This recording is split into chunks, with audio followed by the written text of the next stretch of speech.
Hello दोस्तों। कैसे हैं आप सब। मैं आशा करता हूँ आप सब अच्छे से होंगे। स्वागत है आपका हमारे अपने चैनल पर।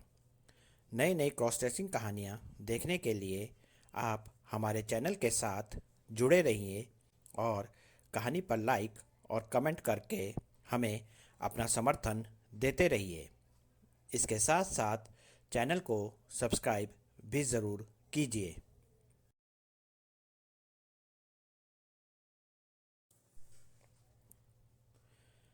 हमारी आज की कहानी का शीर्षक है विवान का शिवानी रूप में गरबा। यह कहानी का दूसरा भाग है। जिन दोस्तों ने अभी तक कहानी के पहले भाग को नहीं पढ़ा है वह कहानी के पहले भाग को भी ज़रूर पढ़ लें, जिसका लिंक मैं इस वीडियो के डिस्क्रिप्शन बॉक्स में दे दूंगा। आप वहां से कहानी के उस भाग को पढ़ सकते हैं।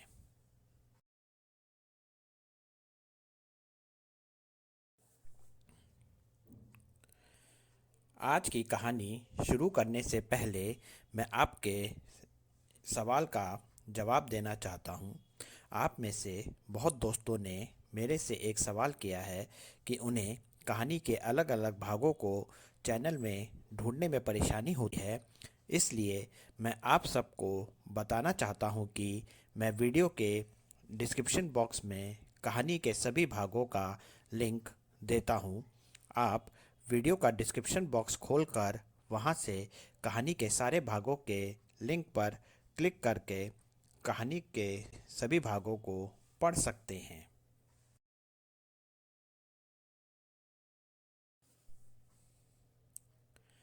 एक बात मैं आप सब से और कहना चाहता हूँ।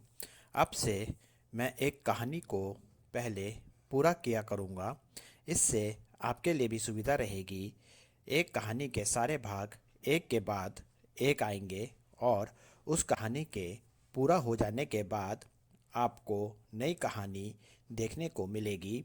इसके साथ साथ चैनल पर जो कहानियाँ पहले से चल रही हैं और अभी ख़त्म नहीं हुई हैं, उनके बचे हुए भागों को भी मैं जल्दी पूरा कर दूंगा। आप सब चैनल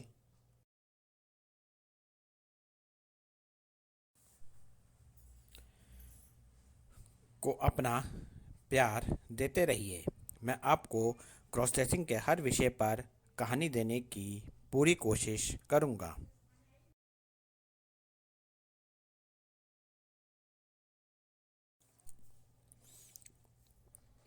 कहानी के पिछले भाग में हमने देखा था कि नृत्य प्रतियोगिता में भाग लेने की और उसमें जोड़ीदार बनकर नृत्य करने की बात विवान और नेहा ने अपनी अपनी माता को बताई, तो उषा और हंसिका के चेहरे पर खुशी आने की बजाय क्रोध की झलक आ गई थी।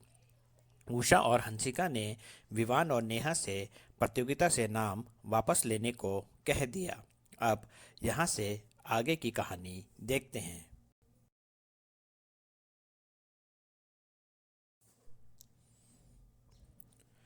अगले दिन कॉलेज आकर विवान और नेहा ने आपस में अपनी अपनी माता के व्यवहार को लेकर बात की। दोनों बचपन से इतना तो जानते थे कि उन दोनों की माताओं के बीच में आपसी मनमुटाव रहता है, पर विवान और नेहा यह नहीं जानते थे कि उषा और हंसिका की तरफ से यह मनमुटाव इतना ज़्यादा था कि किसी प्रतियोगिता में भी वह अपने बच्चों को जोड़ीदार के रूप में देखना नहीं चाहती थी। नेहा और विवान तो जिंदगी की राह में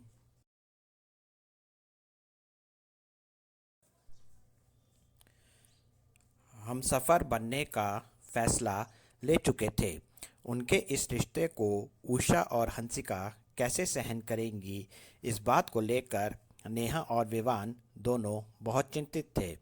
अपनी अपनी माता को अपने इस रिश्ते और प्रतियोगिता के लिए मनाने के तरह तरह के उपाय नेहा और विवान सोच रहे थे, पर जब तक उन्हें उषा और हंसिका के बीच के मनमुटाव की वजह पता नहीं चलती, तब तक उनका सोचा हुआ हर तरीका व्यर्थ था।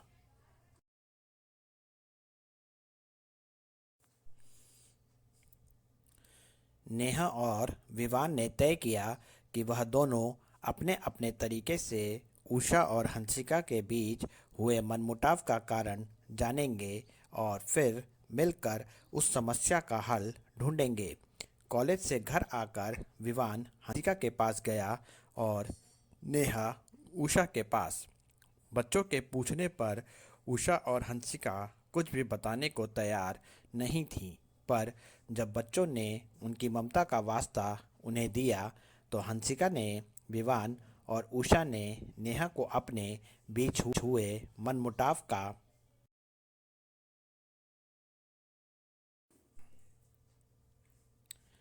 कारण बता दिया।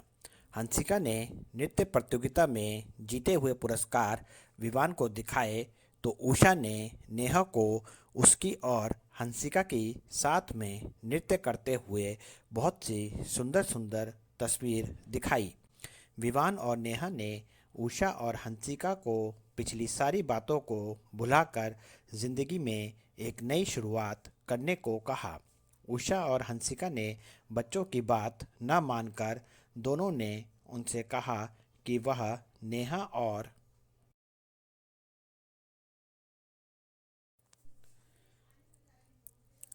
विवान को जोड़ीदार के रूप में न देखकर प्रतिद्वंदी के रूप में नृत्य करते हुए देखना चाहती हैं। दोनों ने कहा कि उनकी इच्छा है कि नृत्य में एक दूसरे को हराकर पुरस्कार जीतने का यह सपना उनके लिए उनके बच्चे पूरा करें। हंसिका ने विवान को यह भी बताया कि वह चाहती थी कि अपने बच्चे की गुरु माँ बनकर वह नृत्य की एक एक बारीकी उसे सिखाती, पर विवान के लड़के होने के कारण उनका यह सपना अधूरा रह गया। अब विवान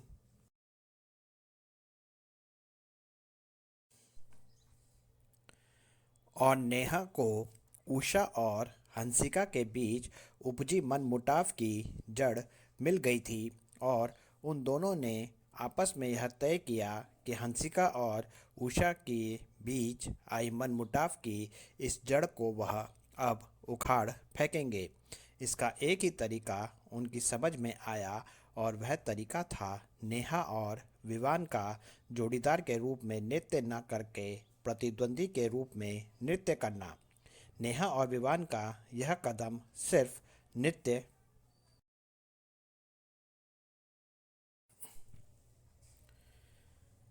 प्रतियोगिता को लेकर ही नहीं था, बल्कि उनकी आने वाली जिंदगी को लेकर भी था। विवान और नेहा ने अपने सोचे हुए उपाय को लेकर कॉलेज प्रशासन से बात की। पहले तो कॉलेज प्रशासन ने विवान और नेहा को इस बात की इजाज़त नहीं दी। उन्हें लगा एक लड़के और लड़की के बीच प्रतियोगिता करवाने से कॉलेज का माहौल बिगड़ सकता है। पर जब विवान ने कॉलेज प्रशासन को समझाया कि वह विवान के रूप में नेहा से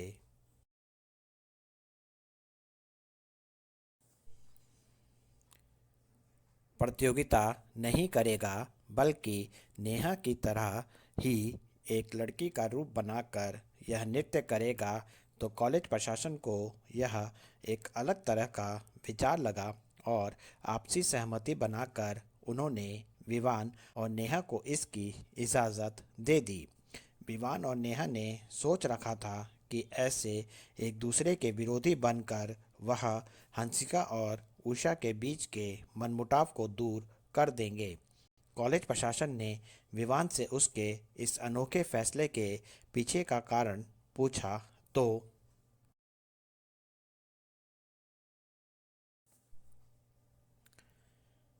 विवान ने बताया कि वह यह सब अपनी माँ की खुशी के लिए कर रहा है और अपनी माँ के सपनों को पूरा करने के लिए नवरात्रि से अच्छा मौका और क्या हो सकता है।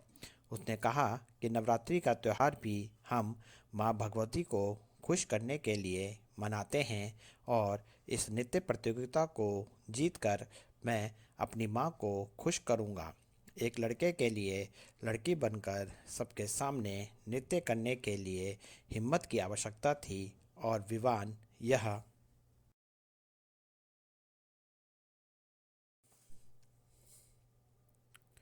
कदम उठाने को तैयार था। कॉलेज प्रशासन ने विवान की अपनी मां के प्रति सम्मान और आदर की तारीफ की। विवान और नेहा ने कॉलेज प्रशासन से विनती की कि वह यह बात कॉलेज में किसी को ना बताए कि विवान लड़की बनकर नेहा के विरुद्ध प्रतियोगिता में नृत्य करने वाला है। प्रतियोगिता होने तक विवान ने कॉलेज से छुट्टी की इजाज़त कॉलेज प्रशासन से मांगी, जिसको कॉलेज प्रशासन ने मंजूर कर लिया।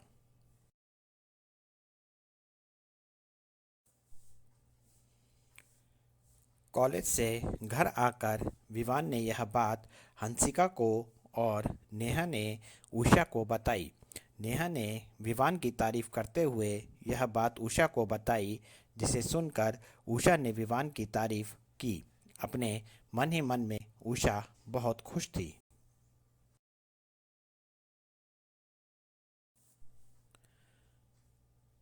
वह यह मानकर बैठी हुई थी कि विवान कितना भी अपना रूप निखार ले, पर वह नेहा से अच्छा नृत्य नहीं कर पाएगा। यह प्रतियोगिता उसकी नेहा ही जीतेगी और नेहा के प्रतियोगिता जीतने पर एक बार फिर वह हंसिका को अपनी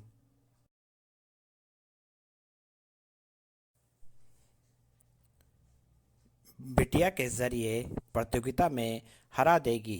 वहीं दूसरी तरफ जब हंसिका ने विवान से ऐसा करने के पीछे का कारण पूछा, तो विवान ने कहा कि मेरा इस प्रतियोगिता में नेहा को हराना उसकी माँ का सबसे बड़ा सपना है।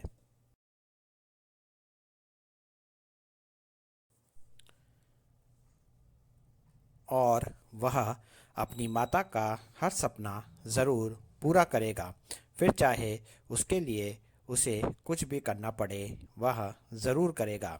हंसिका ने विवान को समझाया कि उसे इसके लिए काफ़ी मेहनत करनी पड़ेगी, तो विवान ने कहा कि अगर वह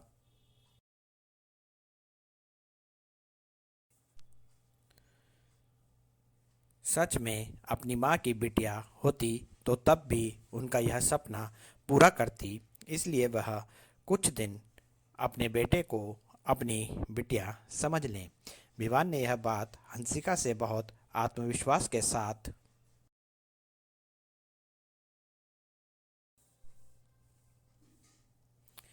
कही थी। हंसिका को विवान की बात पर विश्वास हो गया था कि वह लड़की बनकर नृत्य कर लेगा, और अगर वह विवान का इसमें साथ दे तो वह ज़रूर नेहा को नृत्य में हरा देगा। हंसिका ने विवान को गले से लगा लिया और विवान से कहा कि मैं माँ भगवती से प्रार्थना करती हूँ कि हर माँ को तेरे जैसा आज्ञाकारी पुत्र दें। वह विवान को नृत्य प्रतियोगिता तक अपनी बिटिया मानने के लिए तैयार हो गई। उषा और हंसिका अपने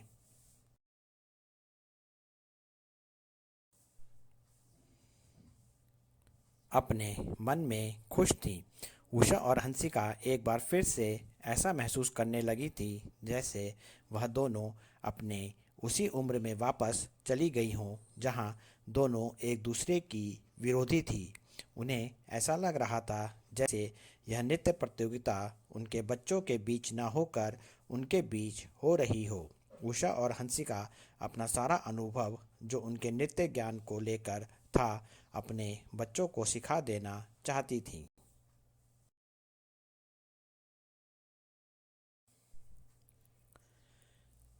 कहानी को यहाँ तक देखने के लिए धन्यवाद। कहानी के अगले भाग में विवान की क्रॉस ड्रेसिंग देखने को मिलेगी। कहानी पर लाइक और कमेंट ज़रूर किया कीजिए और हमारे अपने चैनल को सब्सक्राइब भी कीजिए। मिलते हैं नए भाग के साथ जल्द ही। आपका अपना नयन भास्कर।